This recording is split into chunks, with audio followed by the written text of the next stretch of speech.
it's going to take a minute for everyone to get in. My name is Dave Marr. I'm the communications director of the Willson Center for Humanities and Arts at the University of Georgia, which is presenting this talk today. This event is also part of the University of Georgia's signature lectures series, and so we thank the university for that recognition.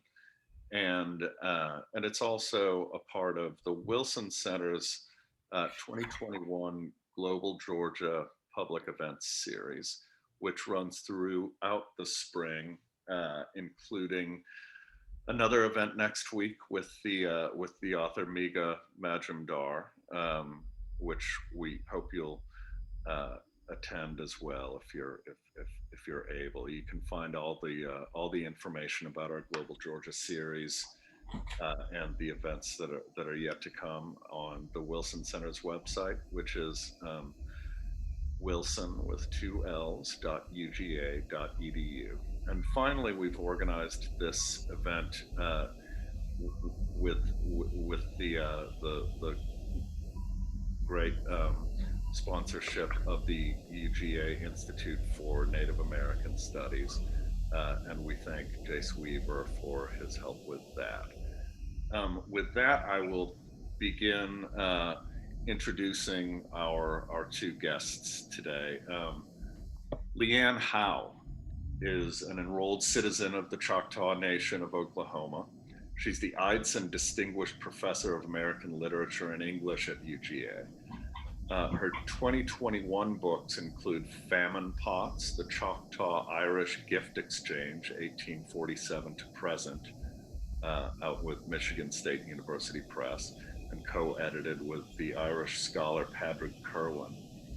And when the light of the world was subdued, our songs came through, a Norton anthology of Native Nations poetry, edited by Joy Harjo, our other guest today, and Professor Howe and Jennifer Elise Forrester, both published in the fall of 2020.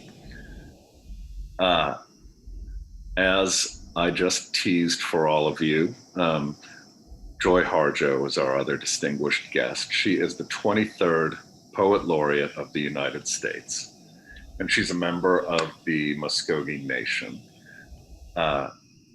Joy Harjo is the author of 9 books of poetry, including her most recent, the highly acclaimed American Sunrise from 2019, and Conflict Resolution for Holy Beings from 2015. Her memoir, Crazy Brave, was awarded the Penn USA Literary Award. Forthcoming is a new memoir, Poet Warrior, A Call for Love and Justice. She's published 2 award-winning children's books, several screenplays, anthologies, and collections of prose interviews, and 3 plays. She's executive editor of the recently released anthology, When the Light of the World Was Subdued, a Norton anthology of Native Nations poetry, as we mentioned earlier. She's produced 5 award-winning music albums, including Winding Through the Milky Way, for which she was awarded a NAMI for Best Female Artist of the Year. Perhaps that's pronounced NAMI, which rhymes with Grammy, I'm not sure. Her new music releases, I Pray for My Enemies. She's a chancellor of the Academy of American Poets, chair of the board for the Native Arts and Cultures Foundation, and she holds a Tulsa Artist Fellowship. Joy Harjo lives in Tulsa, Oklahoma. Thanks to both of you. Welcome, and I'll let the 2 of you take it from here, and I'll return later on in the conversation. Thanks to both of you. Thank you. Thank you, Dave. Oh, it's so good to see you, my friend. And I must say that I loved your necklace. It's beautiful. I know that your daughter is quite an artist. I just want to say, Joy, it is a pleasure to host you here in Georgia, and I know this is the homelands for the Muscogee Creek and the homelands for Cherokees and many other tribes of ancient stock in the southeastern region. I also want to thank the people whose land this is in our land acknowledgement and and just welcome you to our program. And thank you for making the time and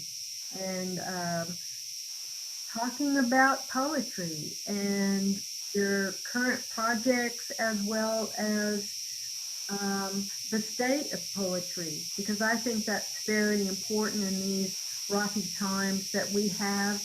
Um, Poetry and music to kind of mute the political challenges of the day. So again, thank you for coming, and I also want to apologize if people hear the hissing on the webinar, and I don't know how to stop that. So it's not, it's coming when you muted. Excuse me. Hello, everyone. Really glad to be here. And for me, for a moment, it was sounding like all these frogs, which I was enjoying. But I think, do you have two windows open on your computer? Sometimes it can be like a feedback thing if you've got two different Zooms open, or... Let me see. I'll try. Yeah, see what you've got going there. There you go. Oh, I can't hear. Now I can't hear you.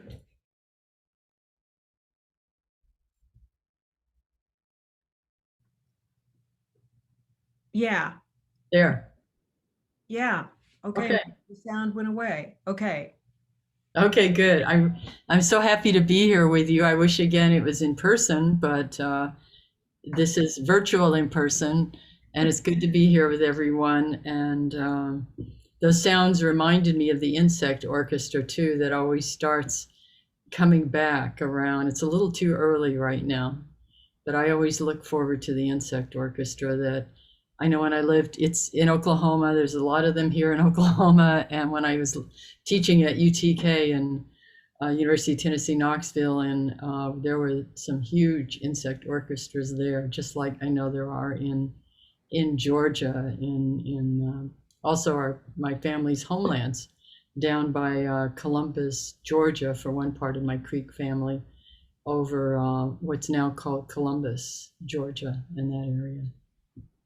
So I'm happy to be here and to get to see you.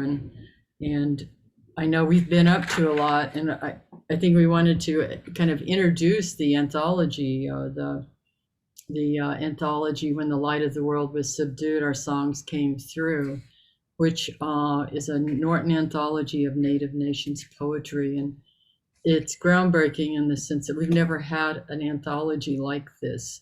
There was a Norton anthology that I co-edited some years back with Gloria Bird of contemporary Native women's poetry, but this is the first time that there is an attempt, because this could have been four volumes. It could have been 4 volumes, an attempt to put together a comprehensive anthology of Native Nations poetry from time immemorial to present, to the youngest poets and poems of the day. So there were a lot of challenges in doing so, and I had talked with Norton. Norton is my poetry publisher and memoir publisher, and we had been in discussions every now it would come up about doing a Norton anthology of I wanted to do one of literature, but for a number of reasons, the college textbook people said, well, we want an anthology. We've had a lot of calls for an anthology native poetry. And finally, I was teaching at University of Tennessee in Knoxville and thinking, how can I do this? So I pulled together LeAnne Howe and Jennifer. Then Jennifer Elise Forrester became one of the main editing overseers and team. And my students, I looked around at my classes and I had some great students, and I thought, because I do this a lot where I'll think, okay, I have this I have to get done, and I have this I have to get done. How do I do both at once? And I thought this would be cool for the students. I mean, what a way to learn Native poetry, but by putting together and learning Native poetry, but also learning how a Norton anthology is put together, and to learn about editing, and then to be able to have, when they graduate, say, hey, I was an editor for a Norton anthology, which would help them with it would help them getting a job. So the assistant editors were my students, two different classes of students. And then we decided that, I remember coming up, we always had Norton anthologies. They always had a huge list of prominent scholars. And when LeAnne and I were starting out as young writers, I remember, and I'm sure you do too, going to those MLA conferences, and when multicultural literature was finally being recognized, or the doors were opening, and here were the African American writers with their African American scholars, and over here Asian American writers with Asian American scholars, and so on. And here are the Native writers, and all of the scholars were white. They were indeed white, and an outsider. Not to say, not to be too mean, but they also were not fluent in the language of our tribe. Now, I don't mean our tribal languages, just the way we conduct ourselves with each other. And that was a kind of a surprise for me to learn that they knew nothing about us other than what they had read, perhaps, as college students. And that, to me, that was very surprising. And yeah, we didn't have this kind of work. We didn't have a sense of the kind of poets that we've had for generations. Mm-hmm. And that was it was a revelation to me. And I remember those days very clearly, thinking, one day I hope we will have something like this. And really, I think in some ways, I don't know how you feel about it, but it's always been on my mind. In some ways, I think we started this kind of revolution in Native poetry and arts and letters, and began it again, although it has always been there. So it's been an incredible journey for this book. I'm going to show it again because I'm so very proud of it. It's just beautiful. And it spans 3 centuries of Native poetry. Isn't that right?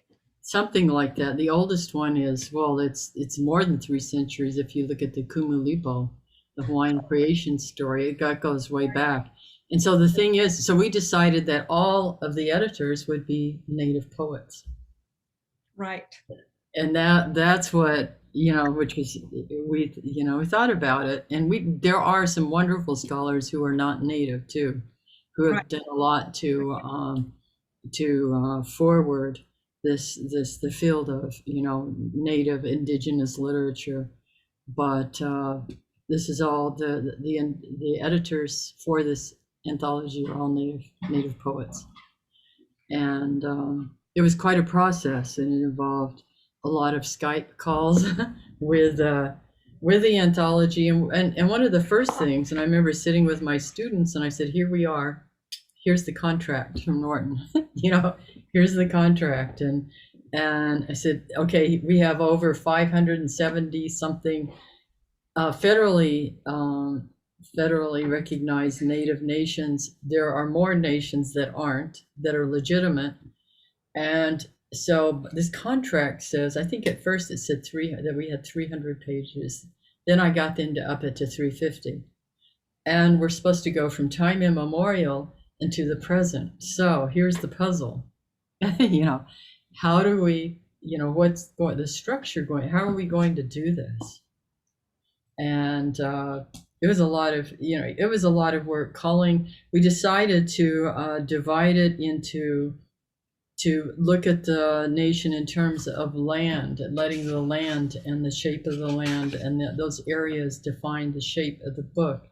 So it starts with, we have a blessing by Inscott Momaday and Northeast and Midwest, because the three of us, we didn't do this intentionally, but we're Southeastern Native women. And there's, Jennifer's also Muscogee Creek, and LeAnne is Choctaw, and I'm Muscogee Creek. But we start with the East and go north. We thought, well, we'll go last, and we'll start and move up from the north and go all the way around. So that is the movement of the collection, Northeast and Midwest, up to plains and mountains. And again, these areas are huge. Southwest, Pacific Northwest, Alaska, Hawaii, Southwest and West, and then back to the Southeast. That covers a lot of territory. I mean, and how do you put all of that poetry into a book that we wound up with with the credits and everything, we wound up with about 400 pages of poetry. So it was difficult. There were difficult decisions. Some things we couldn't get permission for. We couldn't find people. Other pieces, we had problems. They were too long, or it was a puzzle that we had to fit together. And yes, there are people who could, I keep finding people who that we could have put this in there and we could have put that in, but it's what it is. And I think it's a start. It's a start. It's not an ending, it's a start. And I know I have been contacted by people who wish that we had put in, that wanted to see other things. And my response is the same: do your own. This is the start. This is the start. This is a jumping off place. Time to do your own. And I believe that more will come. And we're also, the other process in this book that I found rewarding was that we were literally excavating the words of people who had gone before. And that is that's sacred work. And to put it all together, it's a remarkable achievement. And I'm so grateful that you invited me to help with this project. It's been such a labor of love.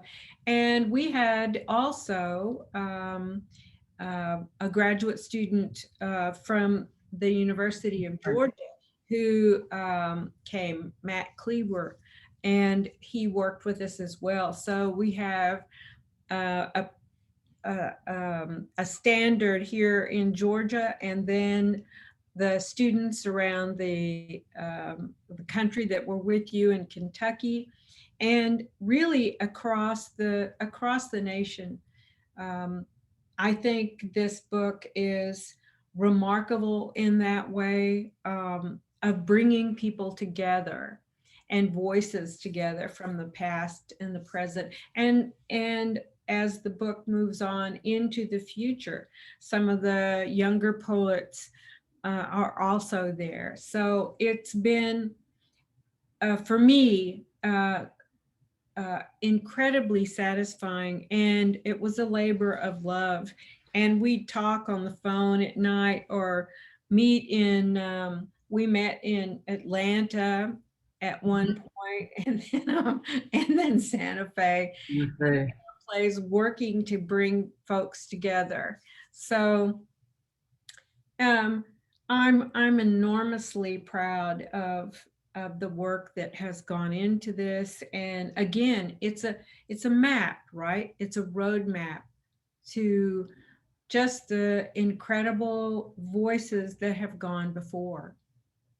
Yes, because what I have run into, I've been doing poetry for years, running around the country and reading and performing, and a lot of times people were even surprised that there were natives wrote poetry, or that we were still living, Oh, yes, still alive.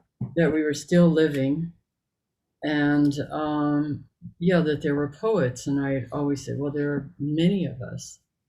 There are so many poets, and the anthology came out right around the time the U.S. Poet Laureateship was announced, which was helpful because I could say, here's a text, here's a text. I mean, there are many ancestor texts to this book. There are many others, like Hyde Erdrich just had a contemporary Native poets book out. I call them ancestor texts. But I thought what would be good is for us to read some. Yeah. This is when it would be nice maybe to have some questions to respond, Q&A, a little bit of Q&A, and then we could go into what we're working on and projects and so on, because a second Norton anthology will be out in May that I've been working on as part of the Poet Laureate project, called Living Nations, Living Words, which are contemporary Native poets, about 47 arranged on a map of the Western Hemisphere, that shows the land. And that's part of the Library of Congress project, which is up, which is a digital mapping of contemporary Native poets. But that's another, and that's a sister anthology coming out. Right. Yeah. Well, will you read from some pages that really speak to the heart and you? One of the ones there's a couple I always go to, and then I go through and I keep finding poems in here that, wow, I forgot about that one. Or how, so in the first section in the Northeast, I don't know how many of you out there are familiar with Carlisle Indian Industrial School. It was founded in 1879 by Pratt. Lieutenant Colonel, Richard Henry Pratt, who created the school as a tool of assimilation. He's known for his famous motto, "Kill the Indian and save the man." So the school was set up to kill the Indian, meaning if we were stripped of our culture, we would then become white people who look like Indians. And so I guess so through the years, more than 10,000 children attended. There's a huge graveyard there. There were often poor conditions at the school. And spiritual, you think of what happens when a lot of these children were taken from their parents' arms and the families were forced to send their kids to school, or they would not, the rest of the family would starve, or they wouldn't, have access to what they needed. So they had a little school newspaper. I had relatives that went to that school, I found out. I thought it was it was a great aunt. It was a great aunt. Rachel Shakota went to school there. And her brother, Ben Shakota, I guess Ben Shakota Jr. But I have photographs of them there. But there was a school newspaper, and they published some of the student work there. And this poem was published there. There was no name. It was called Anonymous, Carlisle Student, or he called himself Anonymous Poet from Room 8. And what I love about this poem is so much of, we're seeing so much as stereotypical flat images, but it's just not that way. My grandmother, full-blood Creek Indian, played saxophone in Indian Territory. I have a great uncle, Patty Carr, who had the largest horse racing establishment on the eastern seaboard in Columbus. He lived in Columbus, Georgia. Oh my God. So you can imagine what that entailed and how big that was. And he was pretty wealthy. And there are other stories that aren't very nice about him. Oh. But yes, but anyway, we are human beings. And I love here's this student. I don't know, I wish I knew what tribal nation he was, but that's here he is writing about being, what kids, any kid, you could place this poem and, you know, in this time period almost, except it's in a boarding school that's run like the military. And even when I went to Indian boarding school in the late 60s, it was still it was run like the military. Only we had arts classes at I when it was a BIA school, but it was run like the military. My industrial work. At 2:30 in the afternoon, you can find me in the 28th room, about 3 or 4 covers deep. You turn them back and you'll find me asleep. And there I lie and patiently wait for the final exams we have in room 8. When the whistle blows at 5:30, once more I am up and still alive. Then I run down and wash my face, then comb my hair, and I'm ready for grace. In 15 minutes, there's a bugle call. The troops fall in and the roll is called. Then out front, the troops all stand. Then saluting the flag with our hats in our hand. While standing in the wind, our hair gets wavy, but just the same, we right face and march to gravy. Now this may sound like going fishing, but this is my only industrial position. I love that. I love that poem. I know, it's just beautiful. And because so many of our family were in boarding school, you know, all my uncles and my aunts were in boarding school, but it's different. The Choctaws ran one of the boarding schools, and so it was different for us than these kids. You know, and I think that for me, some of these poems I remember when we were reading them and we had this work, you know, I would just break down and cry because of what I think they were writing about, and they were just children and trying to stay strong and be strong for each other comes through in the work as well. You know, this is my only job, in other words. So it's a beautiful, beautiful poem and a gift to us, you know. Yeah. So another one, I know you like this one too, that I always like to read, is by Moses Jumper Jr., Seminole. Yes.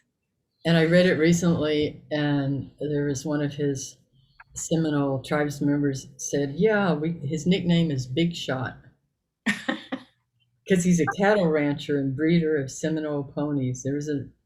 What was the rest? There's another story around that name. But I used to talk to his mother, Betty Mae Jumper, who she was quite known. She was very respected and was the first woman to be a tribal chair. Right. Yeah. The story goes, because she was half, usually if the children way back, if they were born and they were not full Seminole, they would leave them out to die. And somebody rescued her. And then she became the first tribal chair. So you don't hear those kind of stories. They're complicated. I mean, you know, but this is her son, Moses Jumper Jr., but she knew my great-grandfather and my great-grandmother, who used to go down, and they had a place down near Fort Pierce. They'd go down there every winter from Oklahoma. Oh my gosh. So I love this part of the world, and I love the Everglades, and so I read this poem, and I'm reading it now when I need a kind of peace. We certainly all need moments like that. I think of this poem like an island in that tall sawgrass, and I can see those big white birds, and I love alligators, and I can see them laying out there in the sun. Let's see, simplicity. The small tunnel which the rabbit uses for escape and travel. The small imprints of the killdeer in the soft white sand near the pond. The fragileness of the newborn doves and how the mother puts on an act to lure away approaching enemies. The unity of the small minnows as they protect themselves by staying near the shoreline of the stream.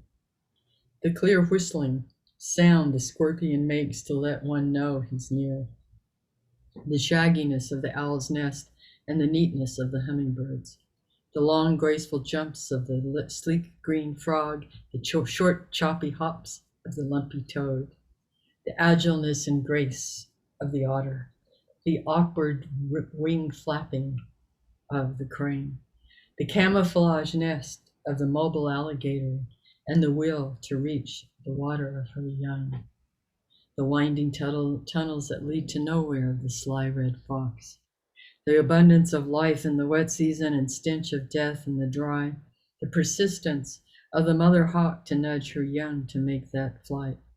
I saw all those things and many more, and I know they were right. Oh, isn't that just gorgeous? Yeah. It reminds me of a time where we were walking down a road in Illinois, when you came to Illinois, and the deer, a mother deer, whistled and hooted at us, followed us right out, wanting us to leave. Yeah. Remember that? Mm-hmm. And so in some ways, this poem reminds me of those moments of just simplicity. Leave. I want you to leave. I thought, I've never seen that before or again. And, but yeah. It reminds me of how life is. It's not in the way I was taught in school. There was a hierarchy. There was a hierarchy, and that two-legged human beings had dominion over everything. And there's no hierarchy here in this poem. And that's what I love about it. Right. The cranes have dominion over themselves and their lives. And then you've got the alligators, their lives are going on here. And here are the otters. They are also part of this life, and they're moving about in their own intelligence. And I love how all that, and I love the way he says short, the lumpy frog is very lumpy in the language, and the sleek green frog is, I just love that. I know, it's beautiful, beautiful, beautiful, beautiful. So is there a poem you want to read? We're getting some questions here too, but let's hear a few more poems. I want to read a poem by Diane Burns, and I loved her, and she was who she was, but I think I encountered her at the Red Earth, I think, was the first time I heard her read in Norman, Oklahoma, I think. Oh yeah, that was the big gathering of what's the name of it? Not Gathering of Nations, but it was the first huge gathering of contemporary Native poets. She was there, and I'll never forget her reading. She just cracked me up. So I'm going to read this poem, and you'll kind of see why. This is by Diane Burns, Anishinaabe, and she was raised near various boarding schools where her parents worked as teachers. So this is called, Sure, You Can Ask Me a Personal Question. How do you do? No, I am not Chinese. No, not Spanish. No, I am American Indian, Native American. No, not from India. No, not Apache. No, not Navajo. No, not Sioux. No, we are not extinct. Yes, Indian. Oh, so that's where you got those high cheekbones. Your great grandmother, huh? An Indian princess, huh? Hair down to there. Let me guess. Cherokee. Oh, so you've had an Indian friend. That close. Oh, so you've had an Indian servant. That much? Yeah, it was awful what you guys did to us. It's real decent of you to apologize. No, I don't know where you can get peyote. No, I don't know where you can get Navajo rugs real cheap. No, I didn't make this. I bought it at Bloomingdale's. Thank you. I like your hair too. I don't know if anyone knows whether or not Cher is really Indian. No, I didn't make it rain tonight. Yeah, spirituality. Yeah, spirituality. Mother, Earth. Yeah, spirituality. No, I didn't major in archery. Yeah, a lot of us drank too much. Some of us can't drink enough. This ain't no stoic look. This is my face. She just kills me. It's so wonderful to see her, hear her in conversation with people who ask crazy questions.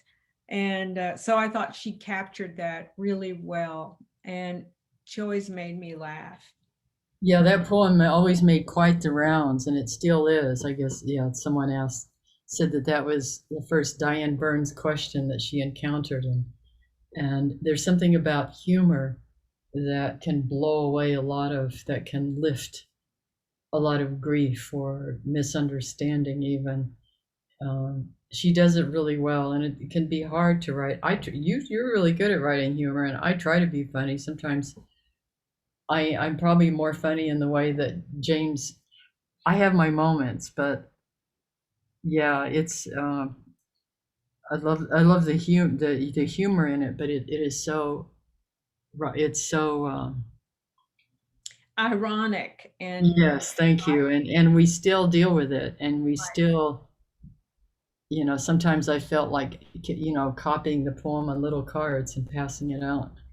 Yeah, here, read this and come back to me.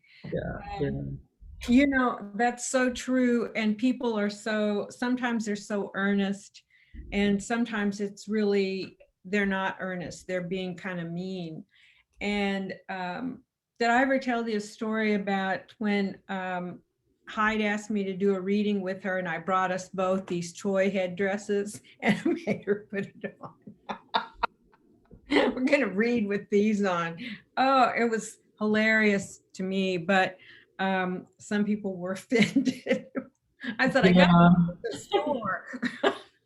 Well, it reminds me, I guess I can tell things like this, of James Welch, the wonderful Blackfeet writer, told me this story. And just FYI, I don't have it right here. Maybe I do. Yes, I do. This just came out. It's a reissue of Winter in the Blood. I love it. From the Penguin Classics series, which is really, really great. That's a great series. He's in the classics, and there's a introduction by Louise Erdrich, and then they asked me to write a forward to it.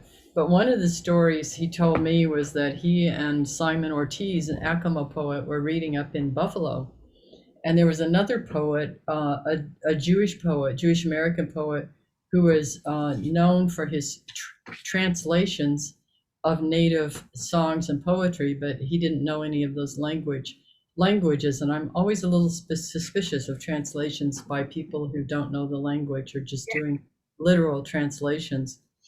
Anyway, they said the three of them were reading at a university there, and he said he and Simon were wearing button-down shirts, and so on. And this guy got up with rattles, He was singing his version of Indian songs and rattling and, acting Indian. And he said after the reading, the crowd circled around the guy to talk to him about Indians and left Simon and James Welch alone to fend for themselves. I don't know. I always thought of that, and that's what that Diane Burns poem reminds me. And we still deal with that. There are certain expectations about what it means to certainly to be Native, and to be Native, to be a writer, to a poet, or what you're supposed to. Somebody put his name in the in the chat. Yeah, and what it is that it mean, you know, what it is. I remember, and that goes across the line in all of the arts. You know, Right. yeah, and it works for and against. And I've seen way too many people, our own people, fall into those stereotypical conventions because, you know, often it results in more sales. Like with my music albums, I always said I could have sold 1 million albums if I had included a Dreamcatcher on the album. Right. Because, yeah, it's an industry. It's an industry, and it's a sad industry because it's made off the backs of Native people. And so, you know, we've all gone into those situations where you see, you know, especially, I think the 5 tribes are, you know, not Hollywood, you know, only of late. And so where you see the trappings of Plains culture, somebody puts on something and you think, well, that's not real. and we go forward and try to be ourselves versus someone who's got up in 10 kinds of hellish costume. And, you know, that's happened. And I think in a way, it makes Diane's poem all the more impressive because she sort of captures all that in this. Sure, you can ask me a personal question. In very conversational language, yes. Right. No, I remember taking a granddaughter out. I was in Santa Fe at the Plaza restaurant. I always eat over there. They have good green chili right on the plaza, and taking one of my little grandson, now he's 6'2", out because he was getting, you know, he was getting a little restless, and he came out with me and my granddaughter now, who has my 2 great grandsons. She was about 3 or 4, walking around, and we stopped in front of one of the glass. There's a lot of native native jewelry stores, and there was an image of somebody, a headdress, and my granddaughter says, and this little girl is probably almost full blood, and looks at it and says, "Look, Nana, Indians." And I'm thinking, here's this little girl who's like 3 or 4 different tribal groups, and you know, and so Indians becomes a construct. Right. It's kind of become a construct that is far removed. Say, if you go into the traditional culture, the ceremonial culture of many of our tribal nations, is very there, you know, and often what passes for native in our higher educational institutions has nothing to do with indigenous communities. Rather, it becomes a kind of production machine for promotions, and really there is no grounding, there's no earth, there is no rooting. Right. And it's a professionalization is what it is. Yeah. Someone is asking if you would read one of your poems. I could do that. You know what I should do is I could play, if you don't mind. You can hear it. I'm just going to play. I have a new album of music. Of course, with music I sing, there's also poetry in it. And it just came out about a week. The official date came out about a week ago. It's called "I Pray for My Enemies." And that's one of the songs. I'm trying to think. I have "Stomp All Night." Let's see, "An American Sunrise." American Sunrise is kind of wild. I'll play "This Morning I Pray for My Enemies." Please do. Yes, and I guess I can lip sync. I also play saxophone on it. I'm playing soprano sax. I have Lizette Garcia and my 2 stepdaughters are singing on here too. Oh, awesome. Here we go.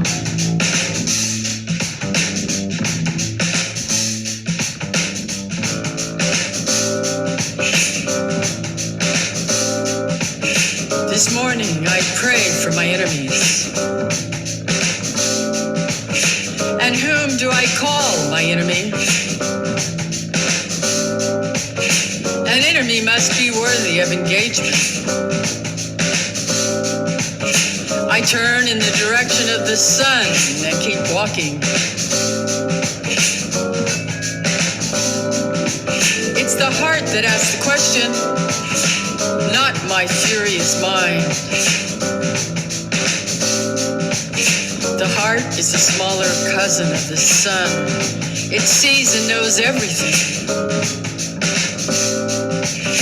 It hears the gnashing, even as it hears the blessing. The door to the mind should only open from the heart. An enemy who gets in risks the danger of becoming a friend.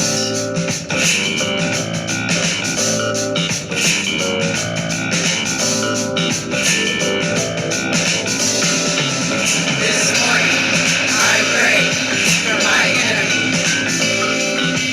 And whom do I call my enemy?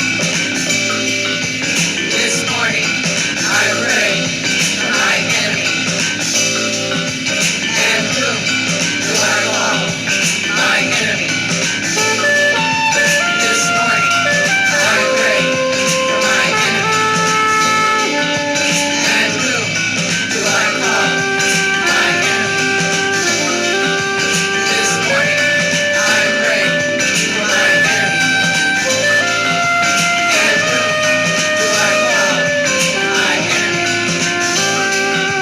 This morning, I pray for my enemy. And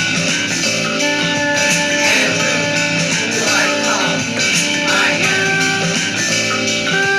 This morning, I pray for my enemy.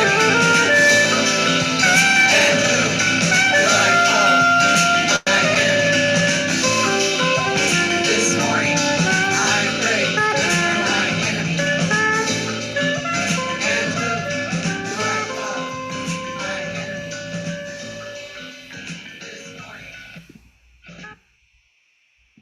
Beautiful, beautiful. Thank you so much. And it's out now. Yes, it is. It's out on all the digital platforms, and there are CDs available.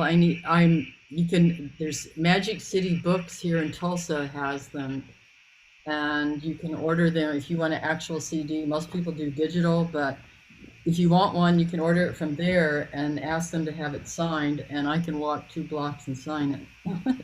Okay. Yeah. So what are you working on? What do you have something?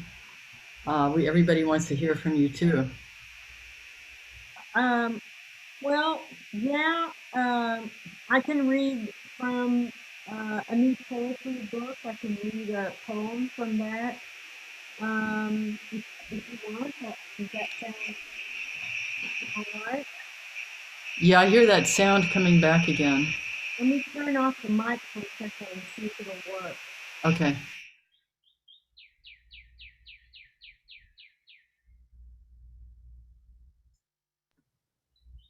There. Okay. Okay. This is from my new collection, 1918 Union Valley Road, Oklahoma. And this is the poems are about my grandmother's life during the 1918 flu. So this is one. And I should say, Joy, you published these poems at the. That's right. Yeah, so I'm going to read from at least just the one. Maybe it was while reading the 1918 Union Valley Bulletin, a political handbill given John Hoggett by a hacking cougher at the feed store. Maybe it was the sour apple gone mahogany black that he'd eaten from his wife's cellar stash. He knew he should have given the apple to their hog Trudy. Maybe it was the 6-mile walk to and from his father's farm in Stonewall, Oklahoma, just to ask, "Need help with that heifer, Pop?" Maybe it was the burning, tingling running over the top of John's head, as if he was being roasted alive, filling him with fear. He coughed into his fist, "No, Iva, honey, lock the gate so the Crowder boys can't steal our cow. He coughed into his fist. No, Iva, honey. He coughed into his fist. Iva, so cold. Winds like a siren whipped the junipers outside, maybe 90 per. He swayed left, then right, and on to their Jenny Lind bed. A wedding gift. Coveralls still on. 2. Shocked into consciousness by sunlight, Iva supports herself with her arms and leans forward. Eyelids thick and gluey. Has she been crying in her sleep? The bed is cold. The stove is out. Her long black hair matted by high fevers. In her dreams, the sound of a gurgling brook. She looks at John, her teeth chattering. He is completely blue now. She presses on John's chest. Blood and mucus slip between his blue lips. Breathe, John. Breathe. Don't worry. I gave our baby girl to your sister Yuta yesterday, the day before, maybe last week. She's safe. Didn't make a sound, just waved, bye-bye, mommy, bye-bye. Like you, she doesn't complain. Like you, she's more Irish than Cherokee, like me. Breathe, John, breathe. Take a breath, John Hoggett. How many times, John? Iva curls up by his side, played out. Who has never bruised a living flower, she whispers. Now I lay me down to sleep. I pray the Lord my soul to take, if I should die before I wake. Breathe, John. Okay, I'll stop there. So those are poems. They'll be in a novel form about my grandmother's life in 1918 and the aftermath of that. She lost everything, including her husband, their farm, and she had to become a housekeeper. So that's her story, and the story that I'm telling through poems and songs. She sang songs, and yeah. So Thank you for that. I could feel all that heartbreak too about what people have endured and what they've gone through. Your pieces are always so theatrical. I can always see them being performed on stage or being acted on stage. And you started out more, didn't you, in theater? I did, and I think of my work as I see in scenes, like a play, and so yeah, I don't think of myself as a poet at all. I think of myself though as a storyteller framing these pieces in the way that it works for her, and because Granny sang and she kept birds, there's a lot that goes on with her life, but a lot of it was death from this flu. So yeah, it's not a day at the beach, but it's what I'm working on. So did that start during the pandemic? Yes, You it start did. working on that, yeah. It did. It just, her life just happened to come back to me, and I think she's okay with me telling her story. Mhm. Yeah, Yeah, you have to ask permission even from your relatives, that's right. especially, especially even your ancestors, even people, there's an essence of them that is still living, and you still have to ask permission or you could get into trouble. Yes, and we don't want that. No. Especially, I was her favorite grandchild, and because of that, she just had high expectations. And Indian grandmothers can be very harsh. I mean, they have their standards. So this is a woman who always wore white gloves and a hat going to town and all those kinds of things. So it was a different generation for sure. Well, I'm sure she's very proud of you. I hope so. Yeah. Um, Well, maybe I'll read a new. You read a new one. Maybe I'll read a new one. It's going to be come out in World Literature Today, and I was asked to write it for because the 100-year anniversary. I don't know if you call it. It's not a celebration. It's a recognition, more or less, of the Tulsa race massacre of where the most wealthy black. They called it black. What was it called? This is the time of the afternoon where I have a little slump, just FYI. But it was a town in the country, in the whole country, that was known as, it was the show place, and it was really, Black Wall Street. Thank you, Alex. It was Black Wall Street, they called it. And there was an accusation, racial, black man, white woman lie, and it went about like wildfire, and pretty soon white men descended and burned the town and killed people. People were, it's horrible. And for years, I mean, I grew up here in Tulsa, and we didn't hear about it. Of course, we didn't hear about Creek poets either, or any of our history or how we wound up here. That was omitted from our Oklahoma history semester that everyone was required to take, I think, in junior high. Nothing about us, right? Yeah, there was nothing about this, and I didn't find out about this until it could have been Adrian Rich who pointed me and who asked me about that once.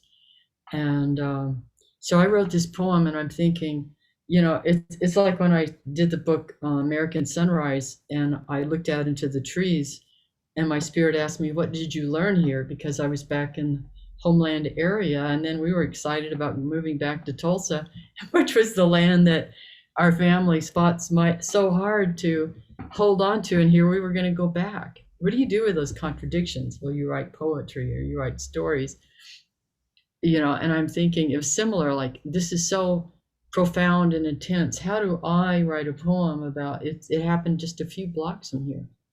Right. And I'm living in the aftermath. We're all living in the aftermath of history, and the smoke is still here, and it's still. So it was a very windy day, and I was out walking near there and thinking about it and thinking about history, and suddenly there's a lot of homeless people walking around in this area, and I hear a woman. First, I see these. I'm walking from my studio. It's a couple blocks away. They're given to me by the Tulsa Artist Fellowship. And I see shoes flying, and then I see papers flying, and there's a lot of wind. And then I'm walking by, and I hear a woman's voice saying, excuse me, excuse me. And I looked, and she was like an incredible beauty in a wreck, almost like I called her a ruined goddess, African American, beautiful, but half naked. And I hear that she does that. It's, but yeah. I was shocked because, and then she says, excuse me. And then she asked me if I had a sleeping bag. Which I didn't. And then I left, and then it's all in the poem, but this became the poem. So I'll just read it. It's in a ghazal form. Oh, okay. Somewhere. It's a song, actually. I'm working on a guitar to turn it into a song, but I don't have the melody yet. Somewhere.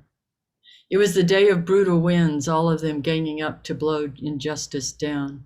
They sang the changing weather. I was going nowhere. Anything on the ground not burdened by gravity was twisted and lifted up to drop. There were dream cities in plastic bags. I was going nowhere. I tightened my coat to the approaching winter, but you cannot duel and win against a season or a history or a murder of winds. Shooting down MLK Boulevard, I was approaching Archer, the juncture of several histories. A burned street of wishes was smoking there. I was going nowhere. I just wanted to get home. But where is home? I always ask the sky, no matter where I roam. An old Muscogee map is different. We know by trees, rocks, and the obligations of relatives we might be going nowhere. Our roads aren't nice lines with numbers. They wind like bloodlines through gossip and stories of the holy and the winds. History is everywhere. 3 tribal nations met here. We weren't going to go anywhere. At the corner of justice and fight, the thought of the miraculous was miles from my mind.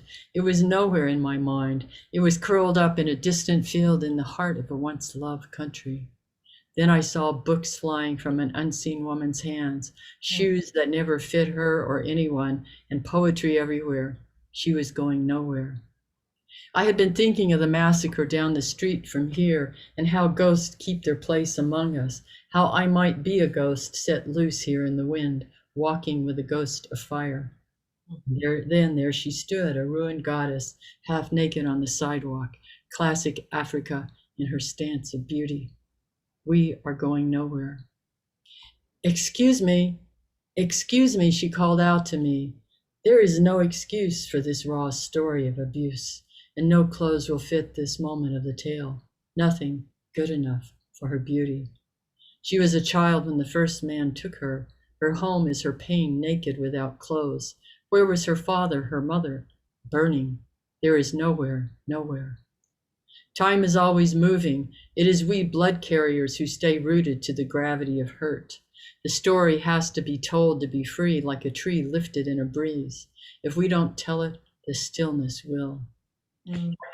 I could give her my jeans, my jacket, my shoes. I searched her mind as it flew in the wind. My mind chased her mind through tunnels of time. It was going nowhere. There is no excuse, sang the winds of forgotten history as they covered her up with a ragged blanket stitched with loneliness to take her with them. I was feeling my pockets for change, for guns to protect her, nails and lumber to rebuild all the houses burned by hatred. I only found a pen without paper. History goes nowhere. It is always female power that bears truth to righteousness of any new nation. Liberty guards the harbor, Sacagawea, the river of discovery, the Virgin de Guadalupe, the earth. And here, the one for whom I have no name is not nameless. The mass grave is a grave of names. Without knowing them, we are going nowhere. I see her now in every corner, the miracle the winds brought, a song made by the rejects of history, wearing clothes that cover nothing. She is everywhere. I turn up the music. It's from my girlhood, just miles up the road.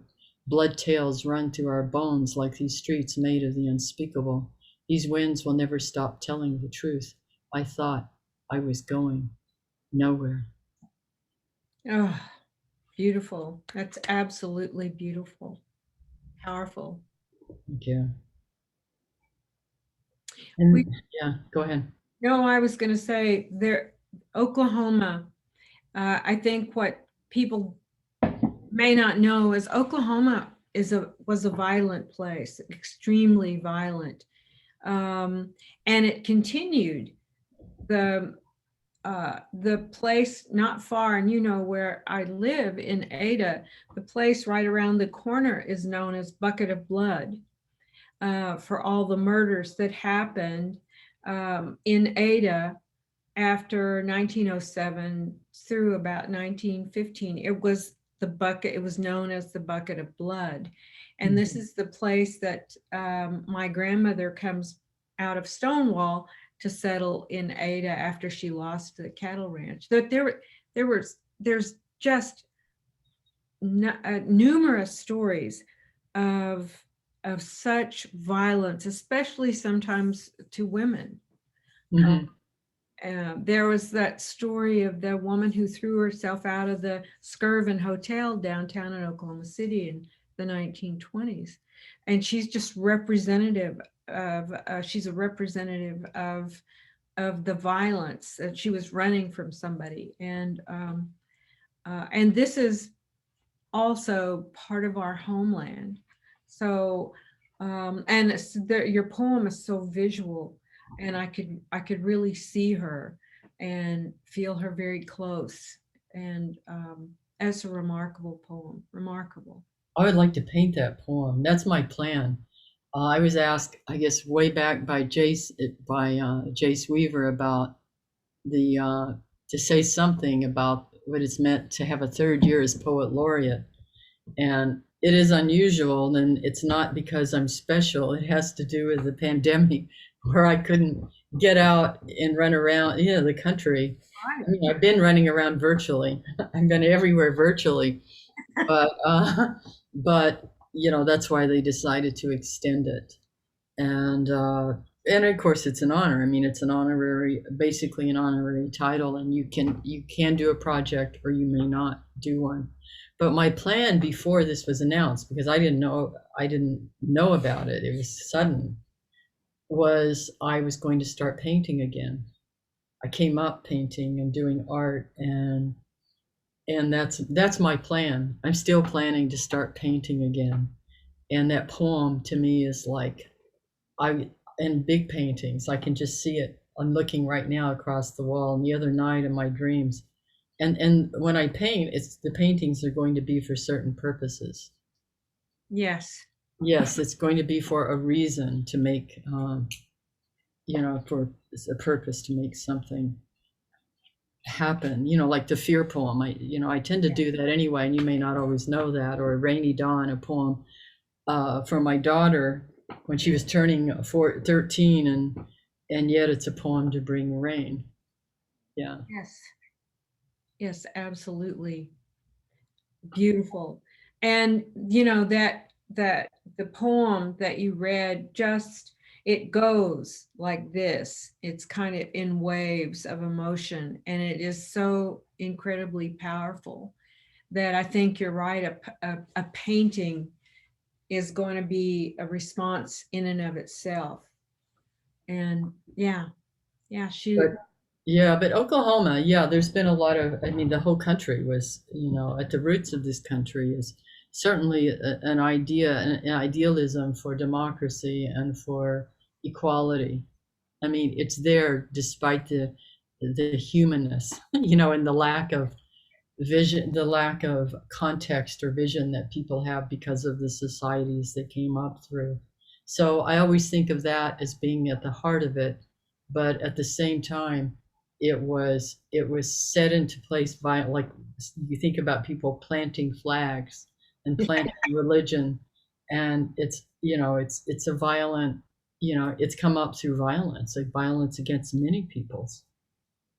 At some point, the German citizens, Irish citizens, natives, of course, we lost so much, and it's still, we're trying to, there's still those waves that move through.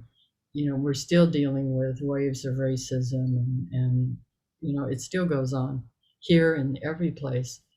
And the stories of African peoples brought, it's ongoing. That's part of the story. But I always wonder, like all of us, or many of us, how do we use our poetry? I mean, poetry certainly is a tool, but I think about how poetry uses me to enact a vision of connection, but also of depth, going back to that poem of Simplicity by Moses Jumper Jr., where you say we have a world and everyone has a place in the story. Everyone. There's not one group of people trying to destroy another, but everyone, lives equitably, and all of our stories have a place in the so-called canon. We're not relegated to minority literature or to all the different names, but we have a place in American literature like this, but we have a place that is important. And how preposterous that natives and indigenous peoples and stories and histories and literature and mathematics and all have been kept out of that. I remember I did a project years ago called Secrets in the Center of the World, images by an astronomer, and they were all in the Navajo reservation, and I wrote little pieces. I love those parts of the world where you photograph. And I remember he said he and his wife, she's gone now, were both astronomers, and how there was they were able to, they did, I wonder what happened to them, a series of conversations with Navajo astrologers out Oh, at Dene College, which used to be Navajo Community College. right. And so they had a series of conversations about astronomy as learned astronomers, as learned astronomers on both sides. And to me, that you think about what happens when the word respect is used rather than I got into this discussion. I can't remember what it's about the verses talking about being pride, but versus respect, and Yeah. how it's better in a situation to use respect because there's something about that concept that opens the door, that makes seats at a table, that allow where all the languages can flourish. Yeah, absolutely. And the respect that we uh, must show going forward uh, Mhm. to each other and for our next generation. Yeah. That's what I'm thinking a lot about recently is what I can leave to the next generation. And and I don't know the answer to that, but I'm still ferreting that out. What it is to leave and what it is to leave behind for that next generation because we have respect for the our future descendants. Yes. You know what? I just opened the Q&A and there are a lot of questions in there. I just had the chat open.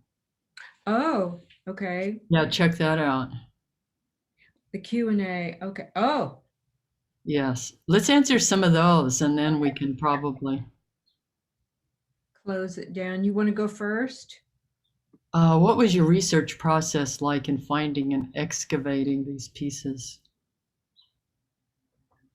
It was kind of what we did was we had the poet editors. They were teams for different areas. Mm. Like the section was Pacific Northwest, Alaska, Hawaii. Those areas are huge, and there was no way. I mean, each area could have its own book, but we had people were working in teams, and then there were students, assistant editors who were assigned to the teams who also helped looking through anthologies, newspapers, all kinds of sources for the poems. And then we would meet together, either on Skype, usually. Uh, I think LeAnne and I met once sitting in a hotel lobby in Atlanta, going over stuff. But and then the teams would meet to read. We did a lot of reading aloud, reading the poetry aloud because that's an important part of it, and discussions, a lot of discussions over, and it was wonderful. I miss reading all that. I mean, I'm still reading a lot of poetry, but I miss that.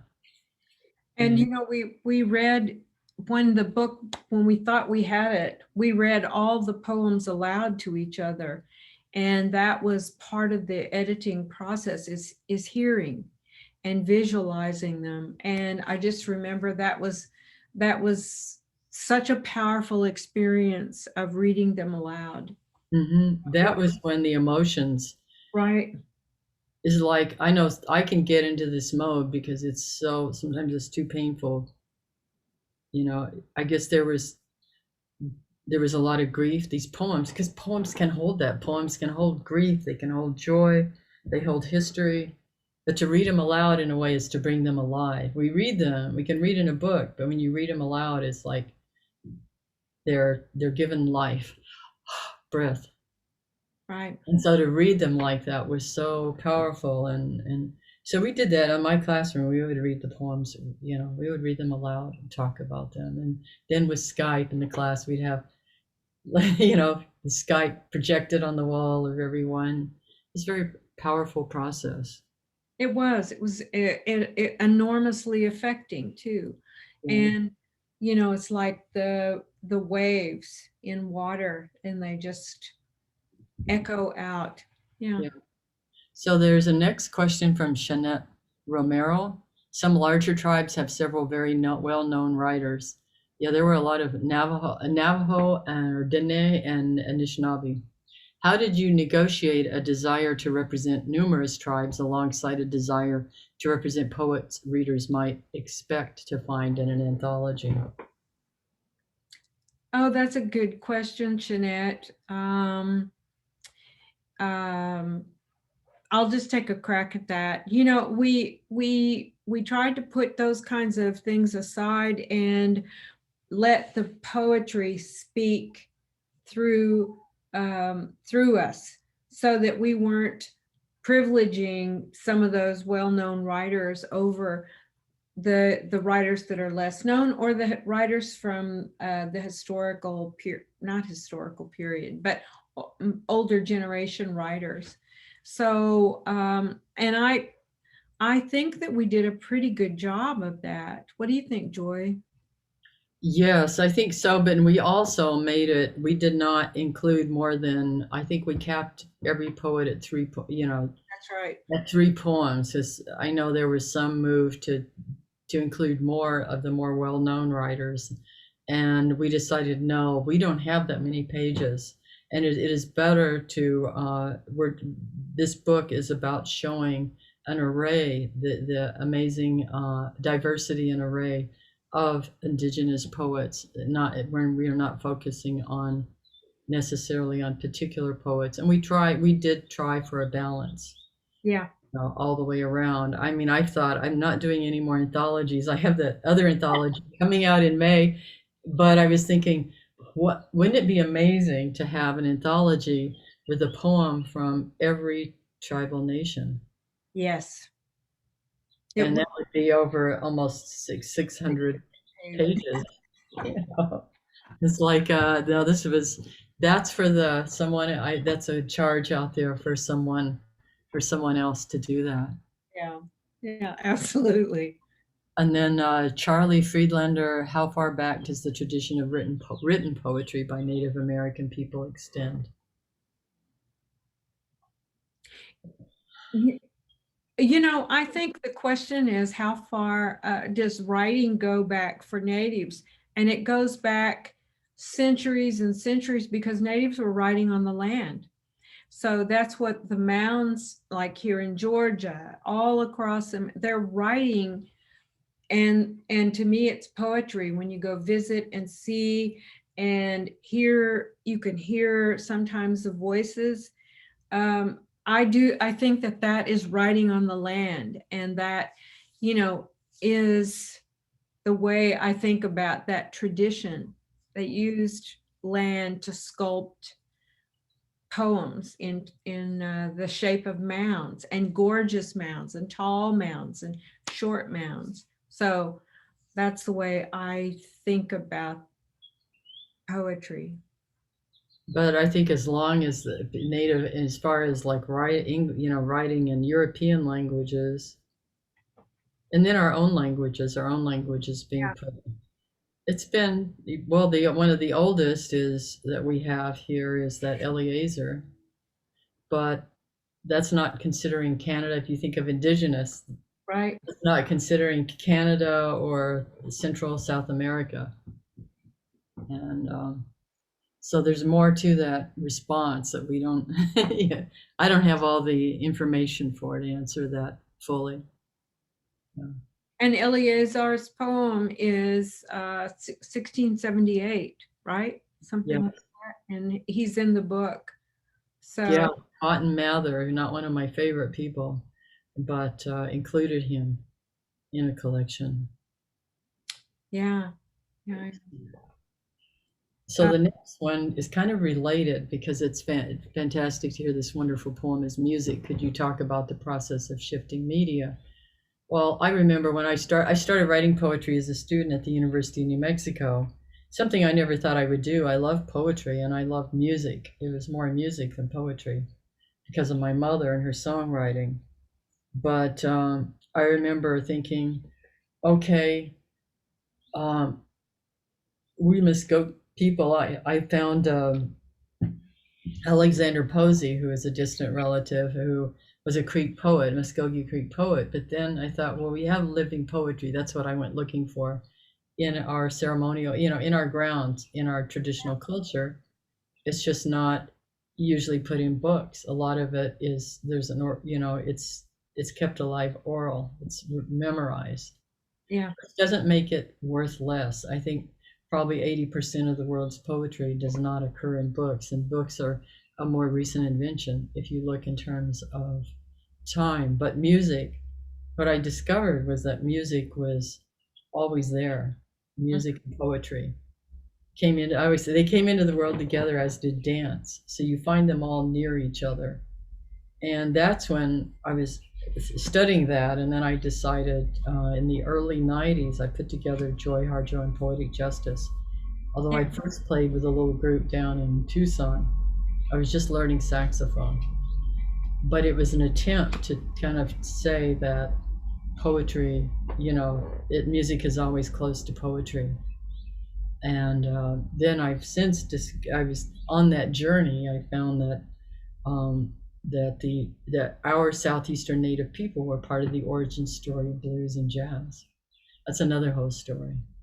So this is something that's been going on for a long time. It's just I've always done my own mix of it, starting with especially with Poetic Justice, my band, Joy Harjo and Poetic Justice.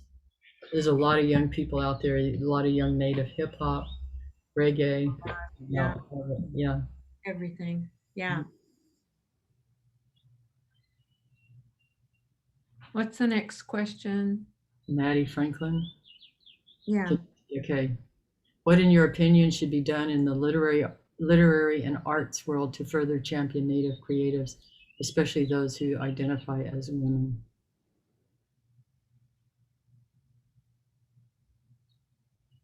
Well, I'm on the board of Native Arts and Cultures Foundation, which is a wonderful foundation too. That is exactly was founded. The mission is to do exactly that, to further champion, in Native artists and communities and arts in Native communities. And I would say that just the 5 tribes in Oklahoma are there are poetry groups that meet at our tribal headquarters and around, that are nurtured by women in the Choctaw Nation, but also, and then working there.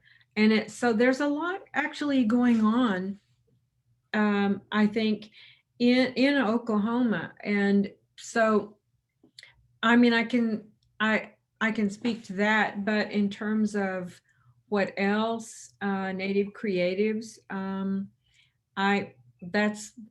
not sure. I know it's a very vibrant time to be writing as a Native woman. Mm-hmm. And that's exciting, because it's certainly different than when I grew up. There was absolutely nothing. Mm-mm.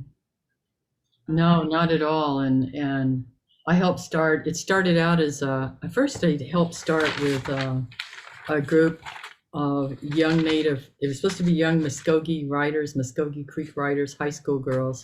When I moved back and moved back home, and then it morphed into an arts mentorship program, because I wanted to pair people who know things. I'd like to do it widely, but particularly in the arts so it was I started a program to empower young Muscogee women with the arts, and paired them with Muscogee artists who were doing what they wanted to learn: basket making, songwriter, Muskogee singer-songwriter who was making a living in Nashville, paired up with a young woman. And we had Louisa Harjo, who turns out to be a cousin. I didn't know that before, but was paired with Dana Tiger, and it was a pilot program, and now the tribe's taken it over, the Muskogee Youth initiative of the tribe, and they've added young men, but it's for empowerment overall. So we're growing that program. So that's another one. Is I think about that a lot, because how do we get, you know, how do we it's a natural way of passing on stories and information, is in a mentorship kind of way. But lately people have come up to me at the ceremonial grounds. Well, we have a lot of young artists in our community who need, you know, they need some instruction, or they want, you know. So I've been thinking about that, how we can do that and move about that way. I know in Oklahoma, the Chickasaw Nation has been very instrumental in, you know, I mean, they've really informed, um, they they've really uplifted up the arts and the role of arts in their tribal nation, because so many, it's not just tribal nations, but so many Americans don't really see and understand the value of arts and arts education, when if they were to think about it, you know, right, everything that we have that's of value, you know, there's an artist behind it, behind the design of your chair and your earrings, LeAnne, and even the shape of your glasses, you know, all of it, That's right.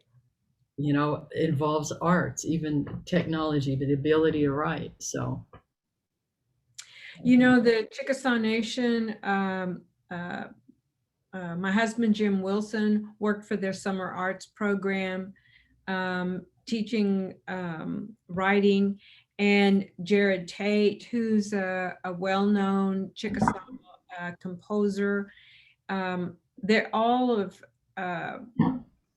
those folks work together for their summer arts program, which I don't know, is probably going into its 10th year by this time. And so those kinds of programs are there to foster the arts. And I've been really impressed. I just did a Zoom conference with the Choctaw Nation earlier this week, Tuesday, Monday, and the work that we're going to try to do long distance for bringing students into, young people, not just students, into the arts in and around Durant. It's oh, cool. amazing what's going on. Yeah. And so I'm really happy to see all of this and the emphasis on arts, because that's the way our people communicated. And I wanted to mention that there's also a Lakota Star Story book that is now available. They brought all these young people in to match with elders and to learn the star stories of the Lakota people and pass that on. And so they've recently published a book. So there's a lot going on around all these questions, because that's art too. How to read the stars. You know, it takes an elder passing that knowledge on to a young person. So we're really in a kind of renaissance, I think, in a way.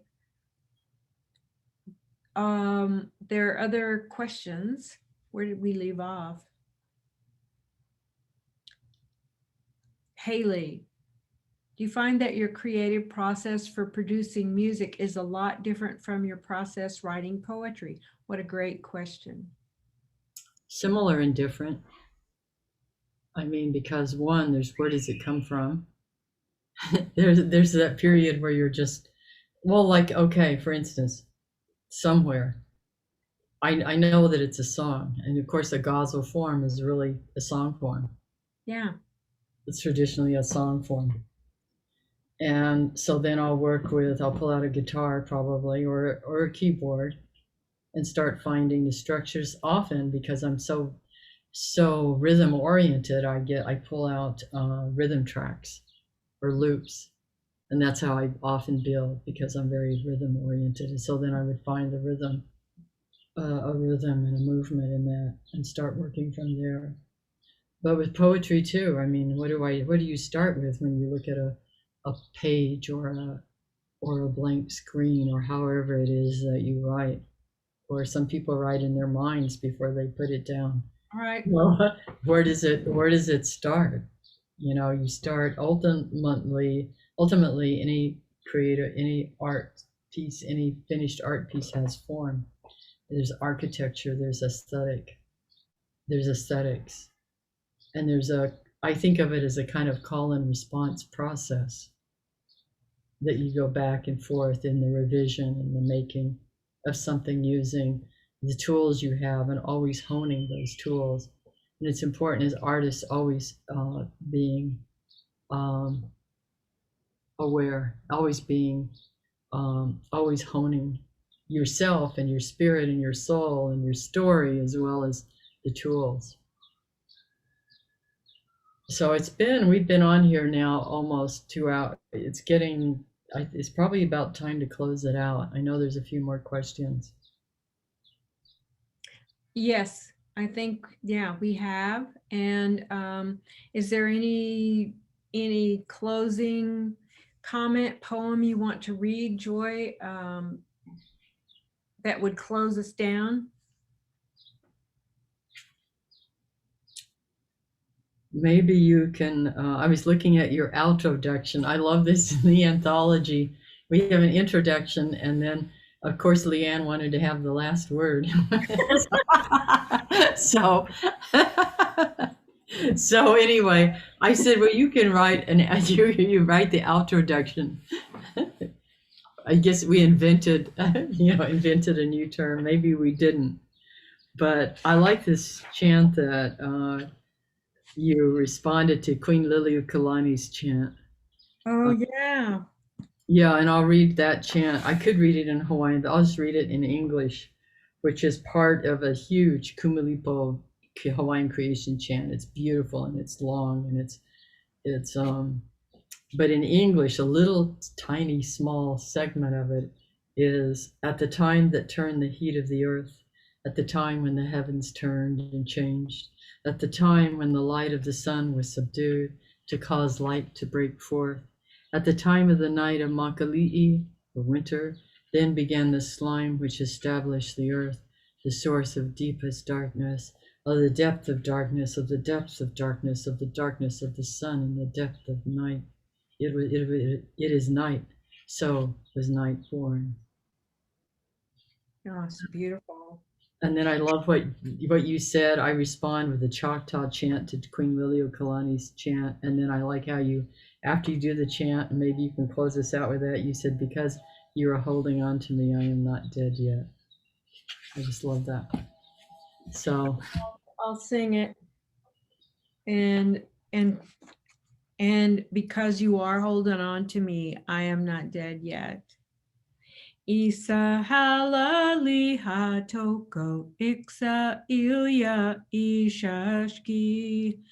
Isa halali hatoko iksa ilya ishashki.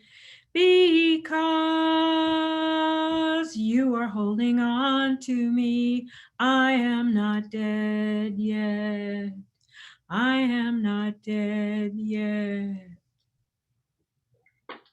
Maro, thank you. It was nice to get to visit, LeAnne. Thank you, everyone.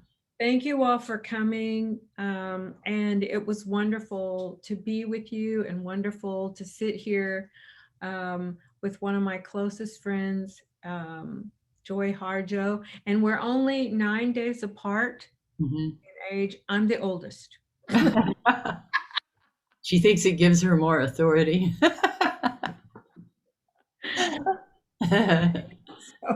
Okay.